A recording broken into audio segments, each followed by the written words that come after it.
I mean, we kind of talked about it recently, not recently, but a little while back, and we talked about sleepers. And I said, I don't even know if this is considered a sleeper, but I said AJ Dillon. I said AJ Dillon because I mean I need to look up his age really quick. Hold on, not AJ Dillon's. He's Aaron Jones's. Aaron Jones, I think, is 27 or 28. Dillon's what, 23 or 24, I want to say. Yeah. It's funny. So, okay, so you bring up Dillon. One of my sleepers is definitely Aaron Jones, and he's rated like 11th. But, dude, I like this because this is interesting. That offense does not have good receivers.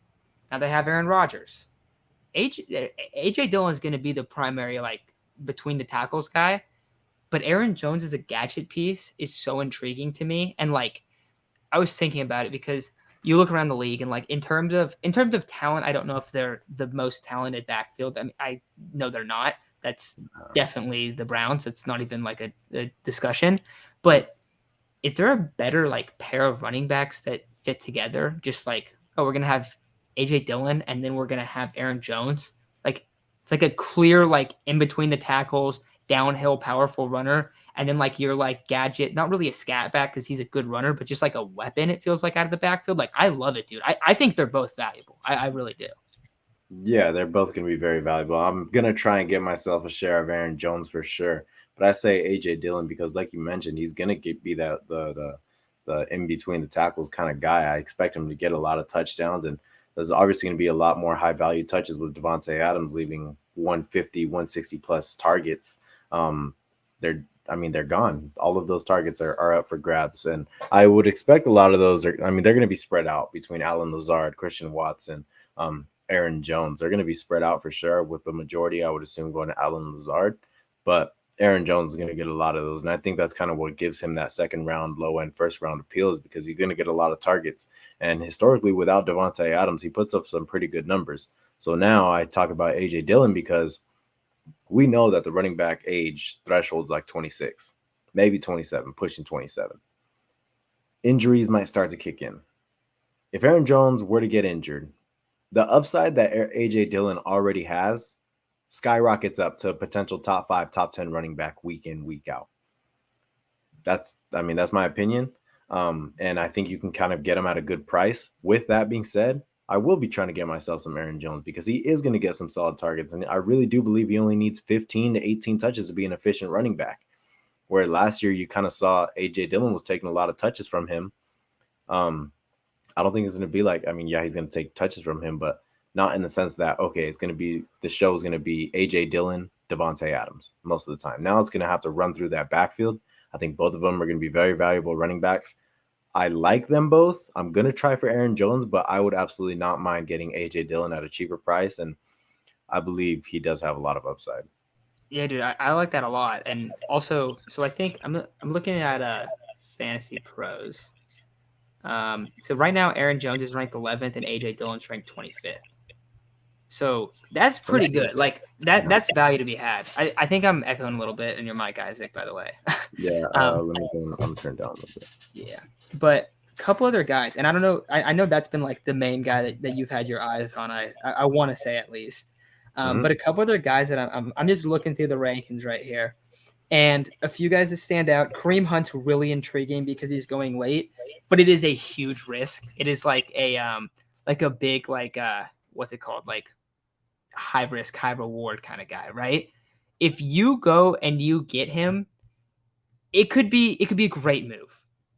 Now, he could also hold out, or he could also stay a Brown. But if he is a starter somewhere else, dude, Kareem Hunt is a top 10 back in talent in the NFL, most likely, right now, still. I think a lot of people forget what it looked like when he led his backfield, but he's currently going 30th off the board. And I don't know, what do you think about, like, you going to take a little bit of Kareem Hunt, or is it too risky for you? Get off me. It seems like, oh, wait. Okay, I'm good. Cool. No, I don't think it's a risk at all. It seems like year in, year out, he's kind of that running back 20 to running back 30 in terms of where you drafted him. He's consistently finishing as a running back 2, whether it's, mid running back 2 or a low end running back 2. He's finishing around there. He's getting his targets. He was going to be a lot more valuable with Deshaun Watson under center, and I mean, that's probably going to go out the window. I don't see Deshaun Watson playing more than 8 to 10 games, but I really don't see him playing at all this season. Um, he was going to be a lot more valuable, Deshaun Watson under center. Even with Deshaun Watson under center, or I mean, even without him, I still think he's going to finish as a low end running back too. So drafting him as a running back 30, I think there's a lot of value to be had there. Whether I mean, I don't see him finishing lower than like running back 22, 24 range. And I mean, if you're drafting him at running back 30 or wherever he is, you're getting 6+6 value. So I think that's a good value to be had. I was just looking right now. There was someone I just had my eye on. It's gonna sound weird because he's been a bust these past 2 seasons. I don't know if Matt knows where I'm going with this, but I'm going with Miles Sanders. Miles Sanders, I'm going back to the well. I'm going back to the well because they didn't add run. I don't believe they added running backs. And if they did, it was some bum in like the 6th lower round, something like that. Miles Sanders is going to get the touches. He's going to get the touches. Last year, I don't know how many touches he had, but it was way too many to not finish with at least 6 touchdowns. There's no way he does not score a touchdown again this year. If he finishes with 6+, he probably finishes a lot higher than where he did last year. But he was averaging 5+ yards per carry, is back with one of the top offensive lines in football, now has A.J. Brown to take away defense's attention from him. I could truly see this being like a running back 2 type finish for Miles Sanders. And I don't know if that's where you're drafting him. I'll check right now. Right now, you're drafting him around the running back 27 range. So in a 12-man league, if he's finishing top 24, you're getting a running back 2, and you're drafting him as a high-end running back 3. So I do think there's value to be had. When you look at the yards per carry, it does not translate to, oh man, this guy's going to get 0 touchdowns again. It translates to this guy's probably going to get 6 to 8+ touchdowns if they're finally willing to give him those red zone touches, because last year those red zone touches were going to Jalen Hurts. I don't really see that happening again. I hope they want to keep Jalen Hurts as healthy as possible. But Miles Sanders should be able to get some touches. Ricky H just said it. It's all about staying healthy. It is definitely all about staying healthy. He's had some health issues in the past where he's missed, minimum 3-4 games these past 2 years, I believe. But if he stays healthy, if he keeps up that yards per carry, I do see him being a solid value this year. I kind of like that one, and I wouldn't have gone there just because I don't think I've ever drafted Miles Sanders in any league I've played in. Yeah. I don't know why, but no, it makes a lot of sense. And a lot of times when we look back on that Titans offense, the guy that gets all the credit is Derrick Henry, right?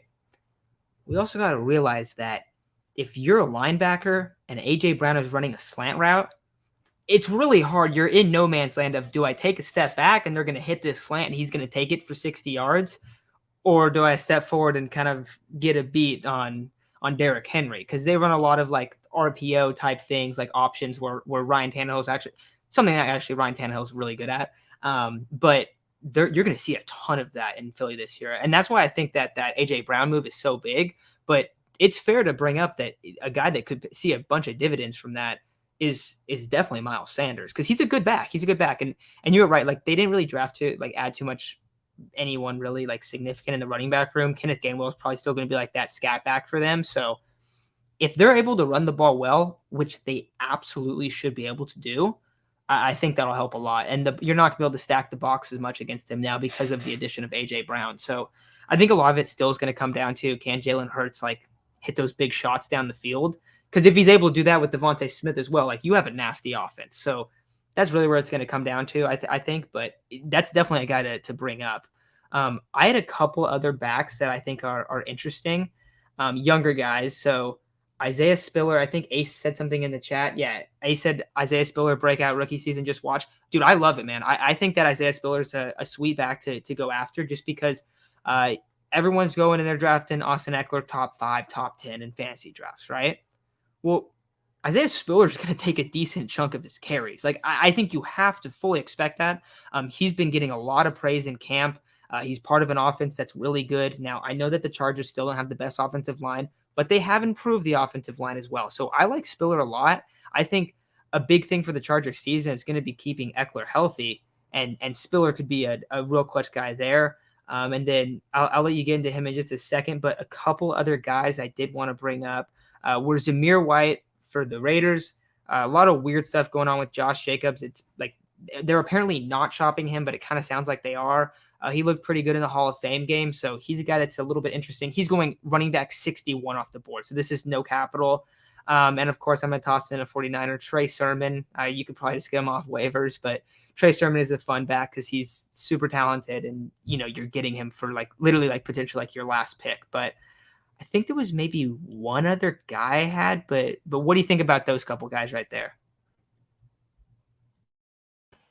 I like the Isaiah Spiller one because Austin Eckler himself basically said, "Look, bro, someone help me, please. Someone get me off the field for a little bit," because he knows he's not the type of back that's going to be able to take 25 plus carries, 25 plus touches a game. He can't do that. He's not big enough to be able to handle that kind of workload. And he is still a very efficient back, being able to get those 16 to 20 touches a game, with 8 of those coming out of the backfield being targets. He's still a very valuable back in that sense, and that's why he's such a valuable fantasy back. Unless you play standard, he's still valuable, but you're really drafting Austin Eckler because he gets a lot of those targets. But who's going to take away the carries that he's not getting? That's probably going to be Isaiah Spiller because Joshua Kelly sucks. I forgot who the other back is.